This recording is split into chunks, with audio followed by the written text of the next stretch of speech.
halfway and stop and go back up. It was driving me crazy. And I'm pretty good with fixing stuff and knowing how things work.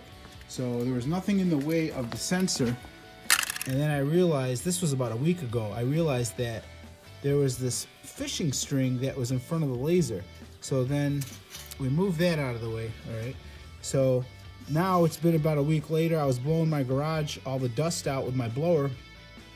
And see how these work is, for a lot of people who don't know this, that this sensor here aligns with that sensor way over there. So they have to pretty much see each other. So if they see something in the way, they will not allow the garage door to come all the way down for safety reasons. Okay, so when I was blowing it out, there was a bunch of dust on here.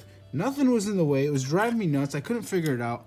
So finally, after I moved these boards, which I knew they were not in the way, and stacked them this way, and it still wouldn't go down. I inspected my laser or sensor or whatever you want to call it, and there was dust in front of it, maybe a spider web. I don't know what the heck happened. Anyways, I cleaned the dust out, and the garage door now goes all the way down, as you can see. So hopefully this solves your problem. It's not just things in the way. If the sensor is being blocked, then it won't go down. So hopefully this video helps you out. Also, you can adjust these and move them up and down if some.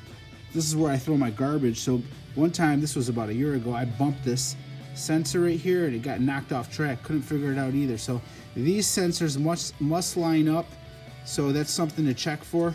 This video, 99% will solve your problem and have your garage door be able to shut without calling a repairman and spending hundreds of dollars. So hopefully this video helps you out. Give me a thumbs up if it did.